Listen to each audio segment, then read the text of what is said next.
Morning everyone, स्वागत करते हैं आई स्पेशल वॉरियर्स में। और आपके बिहार स्पेशल बिहार हिस्ट्री में हम लोग स्टार्ट करने वाले थे। मध्यकालीन बिहार सबसे पहले स्टार्ट करते हैं, क्योंकि सारा स्ट्रक्चर फ्रेमवर्क मैंने बता दिया है कि कैसे कैसे सवाल बीपीएससी पूछता है मध्यकालीन से, प्राचीन से या फिर मॉडर्न हिस्ट्री से।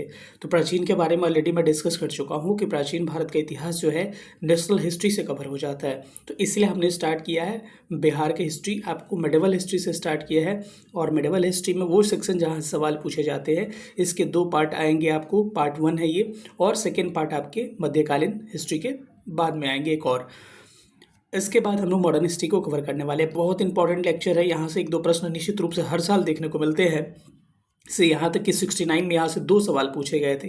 एक कर्नाट वंश, पाल वंश, सेन वंश और बख्तियार खिलजी के बारे में हम लोग स्टडी करने वाले हैं, जो कि बिहार का और बीपीएससी का सबसे फेवरेट टॉपिक है ये। तो जो लोग नए होंगे चैनल को सब्सक्राइब करके जुड़ जाइएगा। ऑलरेडी बिहार ज्योग्राफी का सेक्शन यहाँ पर कंप्लीट हो चुका है, तो जाकर उसको देखें। बिहार स्पेशल भी कंप्लीट पूरा करवाया जाएगा, बाकी सब्जेक्ट भी आपके चल रहे हैं। जो लोग भी नए होंगे चैनल को सब्सक्राइब करके चैनल से जुड़ जाइएगा। इसके अलावा नीचे पिन कमेंट में टेलीग्राम ग्रुप का लिंक दिया रहेगा, टेलीग्राम ग्रुप का लिंक भी आप ज्वाइन कर सकते हैं। और कल हमने बिहार मिसलेनियस का एक केबीसी नैनो बुक का एक मैंने 3-4 पेज का जो होता है उसको मैंने कराया है, वहाँ से सवाल आते हैं, पिन कर दे रहा हूँ, उसको भी आप लोग एक बार देख लीजिएगा। तो सबसे पहले हम लोग बेसिक समझते हैं कि आखिर कहानी क्या थी। आपको पता होगा बिहार के मैप के बारे में आप स्टडी अगर करते हैं भारत के मैप के बारे में, तो ये भारत का मैप है। और यहाँ पे आपको कहीं ना कहीं बिहार देखने को मिलेगा, और बिहार के नीचे झारखंड एक क्षेत्र देखने को मिलेगा, और यहाँ वेस्ट बंगाल आपको देखने को मिलेगा।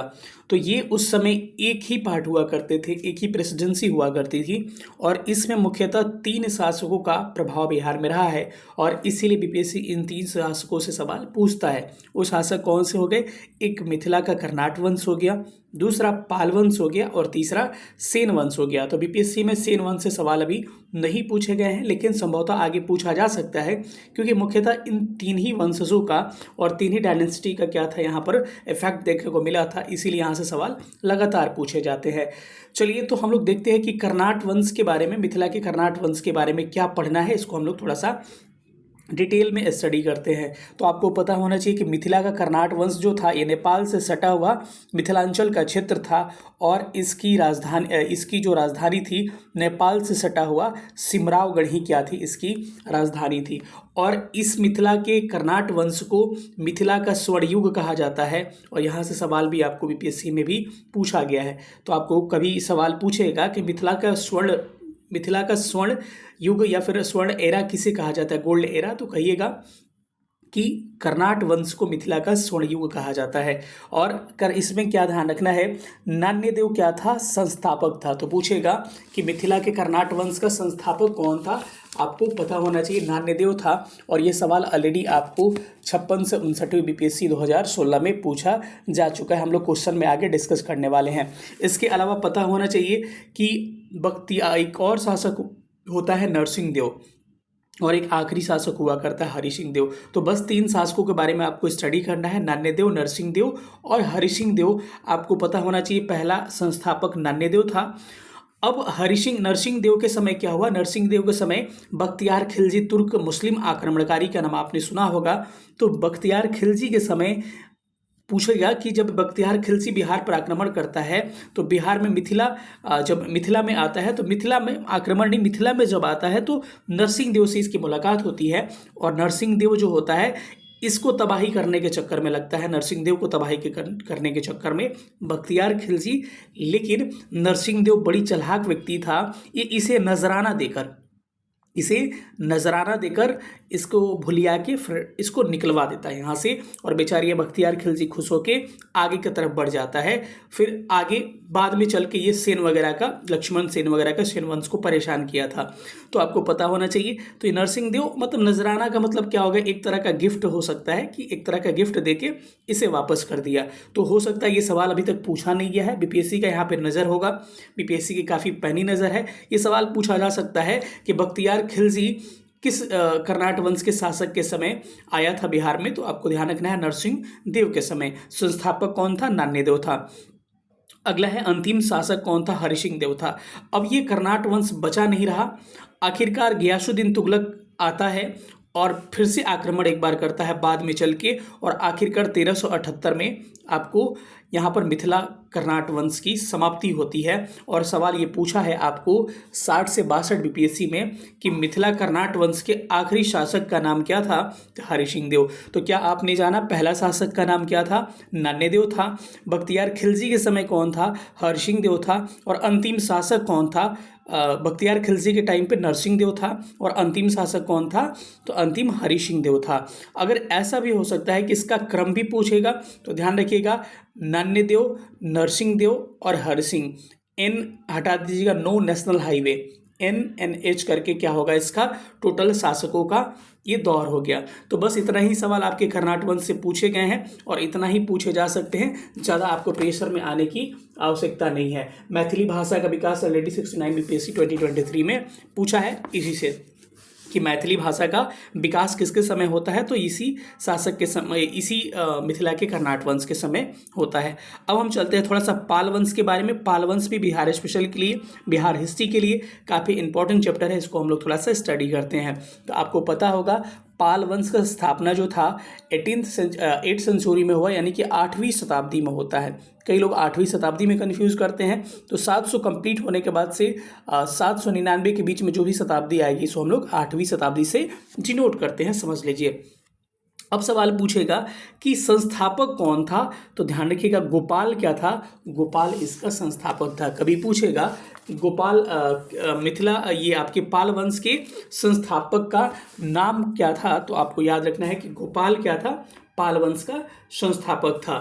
ठीक है, तो इस बात को आपको ध्यान रखना है। और एक बात और ध्यान रखना है कि यही गोपाल था, इसी ने क्या करवाया था? उदंतपुरी विश्वविद्यालय का निर्माण भी करवाया था। तो थोड़ा सा यहाँ नहीं लिखा गया है, आप नोट कर सकते हैं, ये पूछा नहीं है, लेकिन उदंतपुरी से सवाल पूछा गया कि उदंतपुरी शिक्षा का केंद्र कहाँ पर है, तो बिहार में ये सवाल पूछा गया है। तो कभी पूछेगा कि किस पाल शासक ने उदंतपुरी विश्वविद्यालय का निर्माण करवाया, तो आपको ध्यान रखना है कि आपको पाल वंशीय शासक जिसका नाम गोपाल था उसी ने इसका निर्माण करवाया था। तो इसको आपको ध्यान रखना है, बड़ा इंपॉर्टेंट है, आपके एग्जाम में सवाल यहाँ से बने हैं और बन सकते हैं। ठीक है, आगे चलते हैं। आपके अगला शासक 770 से लेकर 810 तक ये शासनकाल था। अगर गोपाल का शासनकाल की बात किया जाए तो 750 से लेकर 770 ईस्वी के बीच में एक गोपाल ने शासन किया था। बस इसके बारे में ये ध्यान रखिएगा, इसने स्थापना किया था और उदंतपुरी विश्वविद्यालय बिहार शरीफ में इन्हें नालंदा में निर्माण इसे करवाया था। ठीक है, अब चलते हैं धर्मपाल के बारे में। तो धर्मपाल के बारे में इंपॉर्टेंट क्या है कि यहाँ पर इसी के समय कन्नौज के लिए, उत्तर प्रदेश में जो कन्नौज क्षेत्र है उसके लिए त्रिपक्षीय संघर्ष हुए थे। आपको कमेंट करके बताना है कि त्रिपक्षीय संघर्ष में कौन कौन से शासक शामिल थे। देखते हैं कि कौन इसका रिप्लाई करता है। उसी त्रिपक्षीय संघर्ष में धर्मपाल भी क्या करता है? पार्टिसिपेट करता है। तो ये सवाल पूछा जा सकता है कि किस त्रिपक्षीय संघर्ष जो हुआ था तीन वंशजों के बीच में, उसमें बिहार का किस शासक ने पार्टिसिपेट किया था, या पाल वंश के किस शासक ने पार्टिसिपेट किया था? तो आपको पता होना चाहिए उस शासक का नाम क्या था। तो ध्यान रखिएगा कि उसका नाम था धर्मपाल। अब सबसे इम्पोर्टेंट धर्मपाल से सवाल आता है कि इसी ने विक्रमशिला और सोमपुरी विश्वविद्यालय का निर्माण करवाया था। विक्रमशिला विश्वविद्यालय से 69 बीपीएससी में सवाल पूछा जा चुका है। क्या क्या सवाल पूछा जाता है हम इसको डिस्कस, आपको क्वेश्चन जब आएगा तो कर लेंगे कि कैसे ये व्याकरण और इत्यादि का क्या होता है, एजुकेशन का, आपके एजुकेशन का सिस्टम का आपके केंद्र बनता है, ये सवाल आपको पूछा गया है। इसके बाद से देवपाल एक शासक आता है, इसके शासनकाल 810 के बाद से 850। इसका क्रम भी ध्यान रखिएगा, गोपाल, धर्मपाल, देवपाल।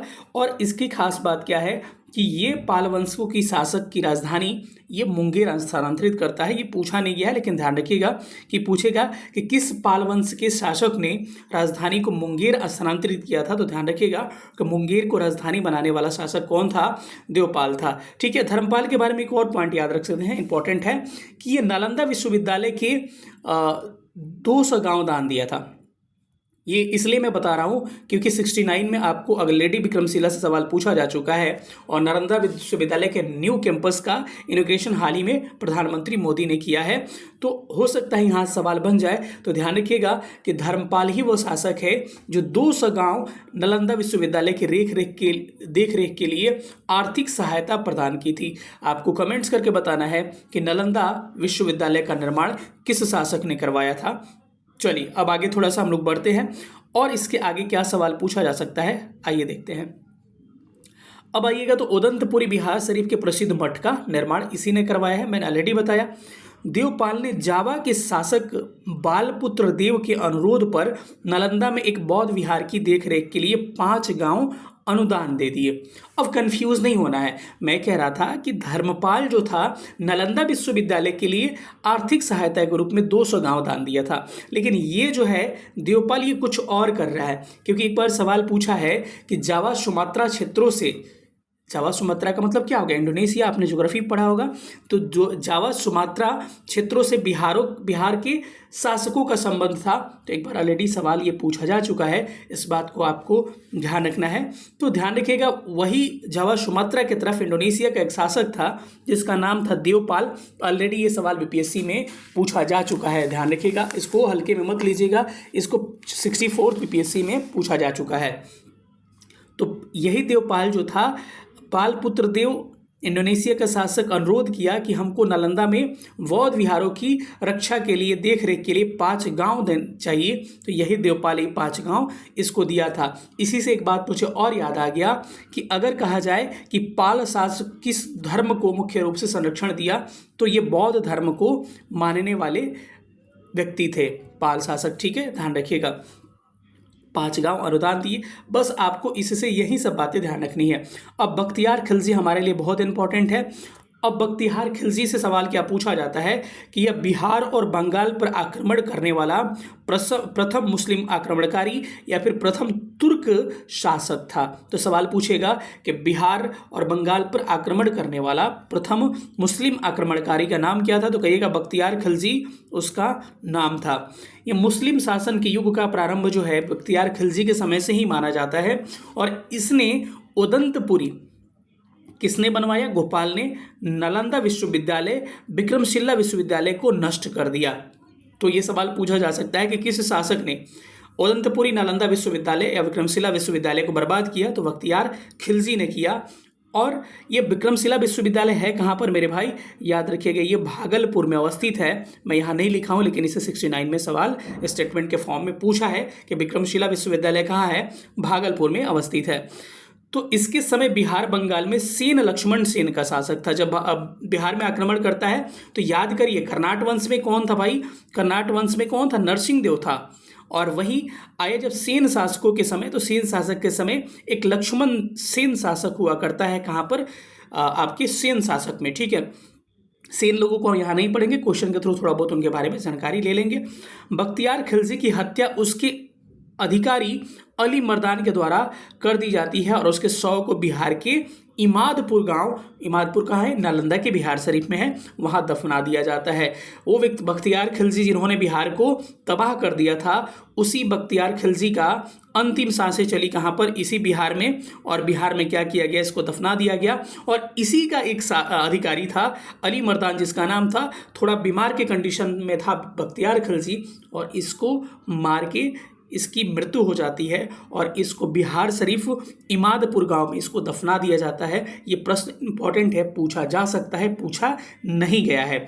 तो चलिए यही था बख्तियार खिलजी और पाल शासकों के बारे में। लगभग हमने सारी बिंदु को रिकॉलिंग कर लिया है। अगर एक बार शॉर्टकट में और देखना चाहें तो याद करिएगा, संस्थापक मिथिला कर्नाट वंश का नान्यदेव, बख्तियार खिलजी के समय कौन, नरसिंह देव, अंतिम शासक कौन, हरि सिंह देव, कौन बर्बाद किया इसको, गयासिंह दिन तुगलक, और 1378 में आपको कर्नाट वंश की समाप्ति होती है। राजधानी नेपाल से सटा हुआ सिमरावगढ़। पाल वंश में आते हैं, 8वीं शताब्दी में चला, संस्थापक गोपाल था, उदंतपुरी विश्वविद्यालय का निर्माण करवाया था। अगला शासक धर्मपाल था। धर्मपाल क्या किया था, त्रिपक्षीय संघर्ष में भाग लिया था और विक्रमशिला उदंतपुरी विश्वविद्यालय का निर्माण करवाया था। अगला शासक देवपाल था, जिन्होंने राजधानी मुंगेर स्थानांतरित की और प्रसिद्ध मठ बनवाने के लिए भी इन्होंने नालंदा में क्या किया, आपको 5 गांव दान दिया। किसको? बालपुत्र देव को।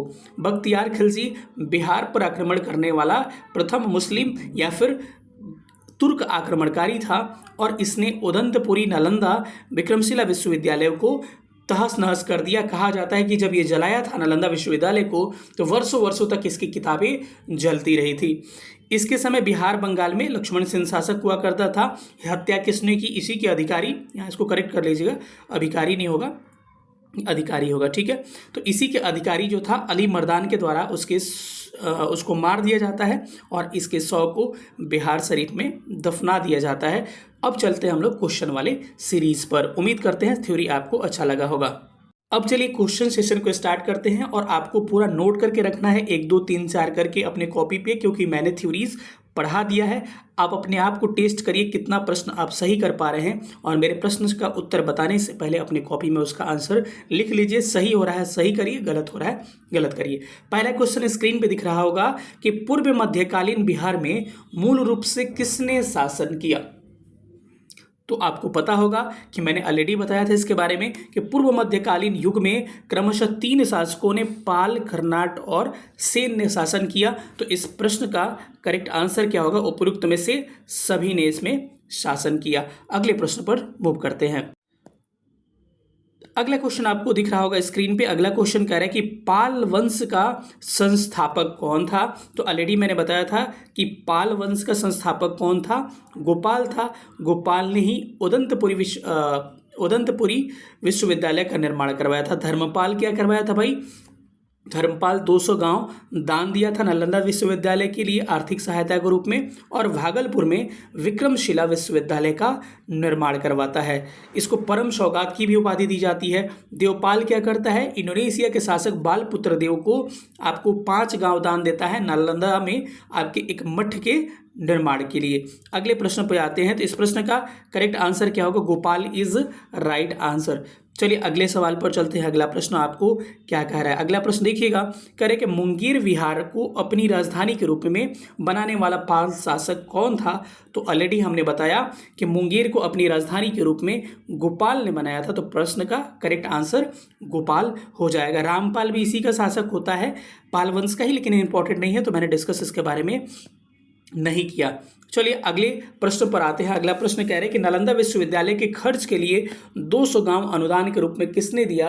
तो मैंने ऑलरेडी डिस्कस किया कि 200 गांव किसने दिया था मेरे भाई? तो ये दिया था धर्मपाल ने दिया था, इसकी आर्थिक देखरेख और आर्थिक सहायता के लिए। ठीक है, अगर पूछा जाए कि अंतिम शासक कभी पूछ दे इस वंश का, तो रामपाल ही क्या था? पाल वंश का अंतिम शासक था। बस इतना ध्यान रखिए, हो सकता है कि कभी पूछ दे कि अंतिम शासक इसका कौन था, तो ध्यान रखिएगा रामपाल इसका अंतिम शासक हुआ करता है। अगले प्रश्न पर आते हैं। अगला प्रश्न क्या कह रहा है? अगला क्वेश्चन आपको पूछा है विक्रमशिला विश्वविद्यालय 68 में पूछा है और 43rd बीपीएससी में ऑलरेडी पूछा है। गलती हो गया, 68 नहीं होगा, ये 69 होगा। ये 69 बीपीएससी में पूछा है, 68 में, सॉरी 68 में पूछा है। देखिए यहाँ से प्रश्न जो है 68 में भी पूछा है, यहाँ से प्रश्न आपको 69 में भी पूछा है। तो लगातार यहाँ से सवाल पूछे जा चुके हैं, लेकिन मुझे कन्फ्यूज़न हो रहा है यार, 68 में सवाल यहाँ से नहीं पूछा गया है। लग रहा है कि ये मिसटाइपिंग हुआ है। विक्रमशिला विश्वविद्यालय का स्थापना की बात किया जाए तो इसको 68 में पूछा गया है, सॉरी। इसे 68 बीपीएससी में भी पूछा गया है, 43rd बीपीएससी में पूछा गया, लगातार पूछा गया, समझिए। यानी कि इस चैप्टर से 68 में पूछा गया है, 69 में पूछा गया है और पीछे के एग्जाम से 60-62 में पूछा गया है, 56-59 में पूछा गया है, 64th में पूछा गया है। तो लगातार यहाँ से सवाल पूछे जा रहे हैं, इसीलिए मैंने ऐसे जगह पे प्रहार किया है बीपीएससी का कि वहाँ से प्रश्न आएगा ही आएगा। तो विक्रमशिला विश्वविद्यालय के किसके द्वारा स्थापित की जाती है मेरे भाई? तो ध्यान रखिएगा, ये धर्मपाल के द्वारा स्थापित की जाती है विक्रमशिला विश्वविद्यालय, और मुस्लिम तुर्क आक्रमणकारी जो था बख्तियार खिलजी के द्वारा इसे बर्बाद किया जाता है। ये बिहार के कहाँ पर है भाई? बिहार के भागलपुरा में जिला में स्थित है। धर्मपाल ने बनाया और ये बौद्धों के वज्रयान शाखा से संबंधित है। किससे भाई? वज्रयान शाखा से संबंधित है। और यहाँ पे खगोल, विज्ञान, तर्कशास्त्र, व्याकरण, आदि दर्शन भी पढ़ाए जाते हैं। तो चलिए अगले प्रश्न पर चलते हैं। अगला प्रश्न क्या कह रहा है?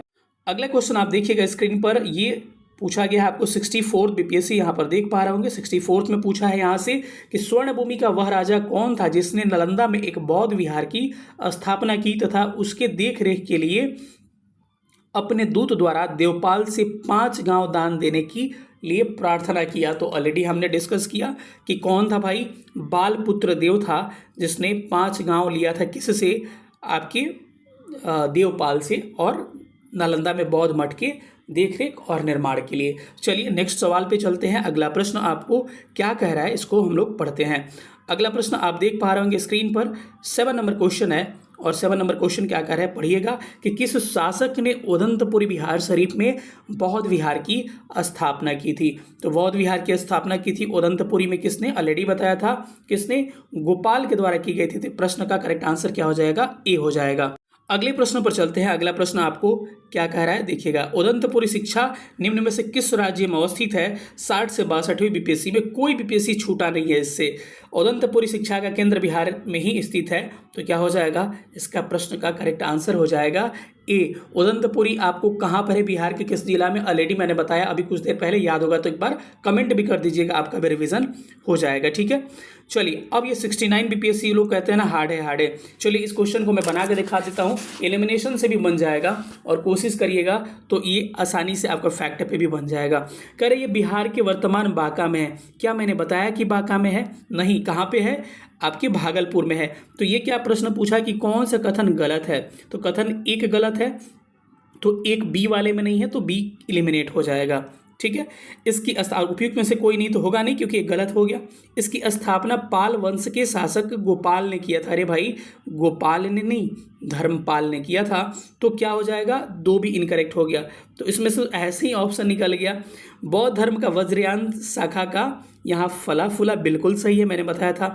यहाँ खगोल विज्ञान, तर्कशास्त्र, कानून, व्याकरण और दर्शन जैसे अन्य विषय भी पढ़ाए जाते हैं। ये भी ऑप्शन क्या हो गया, करेक्ट हो गया। तो यानी कि इसमें गलत कौन हो गया, 1-2 गलत हो गया, 3-4 सही हो गया। तो option A is right answer. थोड़ा पढ़े रहिएगा तो प्रश्न आसान होते हैं, बस बड़ा बड़ा दिखाया जाता है। नालंदा विश्वविद्यालय को मैंने बताया है कि किस शासक के द्वारा निर्माण किया गया था, आपसे मैंने पूछा था, लास्ट में बता भी दे रहा हूँ कि इसे कुमार गुप्त द्वारा बनाया गया था। और हाल ही में इसके न्यू कैंपस का उद्घाटन प्रधानमंत्री मोदी द्वारा किया गया था, हमारे माननीय प्रधानमंत्री के द्वारा। और इसका डेट वगैरह हर चीज़ आपको पता होना चाहिए और कितनी इसके लिए फंडिंग, कितना क्या किया गया था, हर चीज़ करंट अफेयर्स के दृष्टिकोण से पता होना चाहिए। इस बार का ये प्रश्न आपका 17 बीपीएससी में पूछा जा सकता है। अगले सवाल पर आते हैं कि नालंदा विश्वविद्यालय का विनाश का कारण क्या था? 43rd बीपीएससी में पूछा गया है 1999 में। तो इसका क्या थे, मुसलमान क्या थे, इसके लिए क्या थे, इसके बर्बादी के कारण थे कौन, बख्तियार खिलजी। अगले प्रश्न पर आते हैं। प्रश्न संख्या नेक्स्ट क्या करें कि नालंदा विहार का विध्वंस किसने किया था? तो बख्तियार खिलजी के द्वारा। तो ऑप्शन क्या हो जाएगा, ए is correct answer.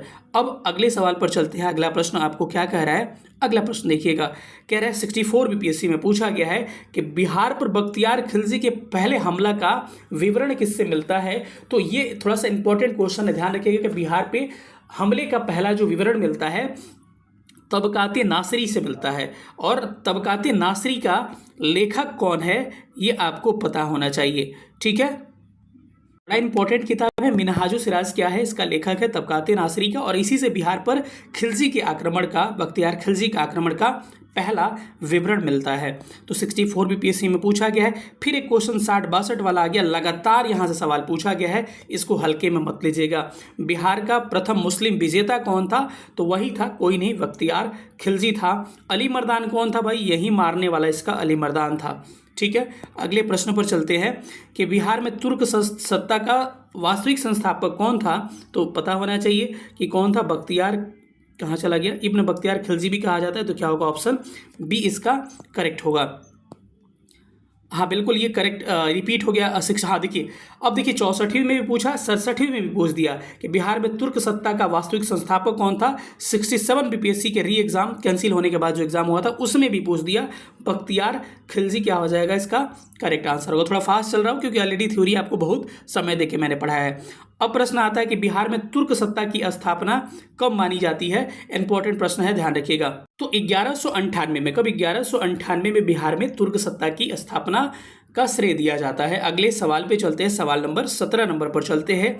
Bakhtiyar Khilji ने बिहार एवं बंगाल को जीतकर कहाँ राजधानी बनाई थी? इंपॉर्टेंट प्रश्न है, ये पूछा नहीं गया है, लेकिन आपको कभी भी आपको एग्जाम में देखने को ये सवाल मिल सकता है कि इसने राजधानी किसको बनाई थी? लखनऊती को इसने राजधानी बनाई थी। और एक और प्रश्न पूछा जा सकता है कि इसने प्रशासनिक मुख्यालय किसे बनाया था? दोनों अलग अलग बातें हैं। इसने प्रशासनिक मुख्यालय जो बनाया था, किसको बनाया था? बिहार शरीफ को, लेकिन अपना कैपिटल राजधानी लखनऊती को बनाया था। तो ऑप्शन सी करेक्ट होगा। अगले सवाल पर आते हैं। अगला प्रश्न आपको क्या कह रहा है, पढ़िएगा। अगला सवाल कह रहा है कि बख्तियार खिलजी ने बिहार एवं बंगाल को जीतकर कहाँ राजधानी बनाई थी? तो कहाँ पे? लखनऊती बनाई थी। ऑप्शन क्या होगा इसका? जी करेक्ट होगा। कई जगह प्रश्न रिपीट भी हो गए हैं, तो कोई बात नहीं। चलिए अगले प्रश्न पर आते हैं। अगला प्रश्न है कि बख्तियार खिलजी के शव को दफनाया गया बरिशाल चिलवी ने, इसको हटाइए, बंगाल को जीत, बख्तियार खिलजी होगा ने बंगाल और बिहार को जीतकर राजधानी बनाई थी। प्रश्न जो होता है ना, उल्टा पुल्टा हो गया है। दो प्रश्न एक में मिक्स हो गए थे, तो इसको स्किप करिएगा, बस इस पे डायरेक्ट आइए कि दो प्रश्न मिक्स हो गया था। बख्तियार खिलजी के शव को कहाँ दफनाया गया था? तो बिहार शरीफ में। किसने बनाया था, मारा था इसको? अली मर्दान ने इसे मारा था। कर्नाट वंश का संस्थापक कौन था? तो ऑलरेडी मैंने बताया कर्नाट वंश का संस्थापक कौन था? नान्यदेव था। इनकी राजधानी सिमरावगढ़ थी। इसका दूसरा शासक बख्तियार के समय नरसिंह देव था, और इसका आखिरी शासक आपका हरि सिंह देव था। ठीक है, अगले सवाल पे चलते हैं। कर्नाट वंश का संस्थापक कौन था? ये ऑलरेडी पूछा गया है। 56 से 59 में नान्यदेव क्या था? इसका संस्थापक था। अगले सवाल पर चलते हैं। कर्नाट वंश का अंतिम शासक कौन था? तो कर्नाट वंश का अंतिम शासक हरि सिंह देव था, और ये पूछा गया ऑलरेडी। सवाल 60-62 में पूछा गया है, यहाँ पर लिखा नहीं गया है, लेकिन 60-62 बीपीएससी में मुझे याद है प्रश्न पूछा गया है। कर्नाट वंश राज्य स्थापित हुआ था किस क्षेत्र में भाई? तो ये मिथिला के क्षेत्र में स्थापित हुआ। तो क्या हो जाएगा इसका करेक्ट आंसर? ऑप्शन डी हो जाएगा, मिथिला के क्षेत्र में। मिथिला के कर्नाट वंश की शासकों की राजधानी कहाँ थी? सिमरावगढ़ क्या थी इनकी राजधानी? तो क्या हो जाएगा? ऑप्शन इसका सी करेक्ट हो जाएगा। किसके काल को मिथिला का स्वर्ण युग कहा जाता है? तो आपको पता होना चाहिए, कर्नाट वंश के शासकों का मिथिला का स्वर्ण युग से हम लोग क्या करते हैं? डिनोट करते हैं। आपके लिए आसान लगा होगा। 69 बीपीएससी में सवाल पूछा गया है, या 69 बीपीएससी 2023 में ये सवाल पूछा गया। यहाँ देख सकते हैं कि मैथिली भाषा का विकास निम्नलिखित में से किसके शासन काल के दौरान शुरू हुआ था? तो ध्यान रखिएगा कि आपके कर्नाट वंश राजवंश के शासकों के समय मैथिली का विकास की शुरुआत की जाती है। अगले सवाल पर चलते हैं। अगला प्रश्न आपको क्या कह रहा है? मैथिली भाषा का विकास निम्नलिखित में से किन के शासक के समय? देखिए सेम प्रश्न, वहाँ मोटा लिखा गया, यहाँ पतला लिखा गया, कोई बात नहीं, प्रश्न सेम है। बख्तियार खिलजी के आक्रमण के समय कर्नाट वंश का शासक कौन था? तो ध्यान रखिएगा कि इस समय कौन था भाई? नरसिंह देव शासक है, जिसे नजराना देके नरसिंह देव वापस कर देता है बख्तियार खिलजी को। कर्नाट वंश की कहानी कब खत्म होती है? तो आपको पता होना चाहिए 1378 ईस्वी में आपको पता होगा कि इसकी कहानी खत्म हो जाती है। चलिए अगले क्वेश्चन पर आते हैं कि निम्न में से किसने सेन वंश की स्थापना की थी? तो आपको पता होना चाहिए कि सेन वंश के से भी थोड़े बहुत में भी सवाल आपसे पूछे जा चुके, अभी तक तो पूछे नहीं गए हैं, लेकिन ध्यान रखिएगा इसको। तो सेन वंश के स्थापना करने वाला शासक का नाम था महेंद्र सेन, और जब बख्तियार खिलजी आक्रमण करता है तब लक्ष्मण सेन इसका शासक हुआ करता है। चलिए यहाँ पर क्वेश्चन भी आ गया कि जब बख्तियार खिलजी आक्रमण किया था तो सेन वंशीय शासक कौन था? तो ध्यान रखिएगा लक्ष्मण सेन इसका शासक हुआ करता है। चलिए एक प्रश्न और मैं अपने तरफ से ले रहा हूँ, क्वेश्चन छूटा हुआ है, देख लीजिएगा। इस प्रश्न को कर लीजिए, प्रश्न छूट गया था। 43 बीपीएससी 1999 में पूछा गया था कि ताम्रलेख के दर्शाते हैं कि प्राचीन काल में बिहार राजाओं का संपर्क किससे था? इसका आंसर दीजिए आप लोग। जावा सुमात्रा, वहीं बालपुत्र देव आपको याद होगा 5 गांव वाला। ठीक है, अब देखिए कि आपके लिए कितना ख्याल रखा जाता है कि अगर बाई दी में कुछ टाइपिंग में कुछ क्वेश्चन मैंने छोड़ दिया देने के लिए, तो उसको फिर से मैंने क्या किया, इंक्लूड किया फोटो खींच के। कंटेंट कैसे भी मिले आपको पूरा मिलना चाहिए। ये सारे प्रश्नों को आप ध्यान रखिए, और सबसे महत्वपूर्ण है कि आप अपनी प्रतिक्रिया दीजिएगा ये वीडियो कैसा लगा, क्योंकि आगे के वीडियोज़ के लिए मुझे ये मोटिवेशन हो सकता है। मिलेंगे अगले सेशन में। नीचे आपको पिन कमेंट में बिहार स्पेशल का एक वीडियो और होगा, और आपके टेलीग्राम ग्रुप का लिंक होगा, उसको ज्वाइन कर लीजिएगा। अपनी प्रतिक्रिया जरूर दीजिएगा, सेशन को लाइक भी करते चलिएगा, और नए होंगे तो चैनल को सब्सक्राइब भी करिएगा। चलिए सेशन को यही समाप्त करते हैं। वीडियो देखने के लिए बहुत बहुत धन्यवाद। Thank you so much. जय हिंद।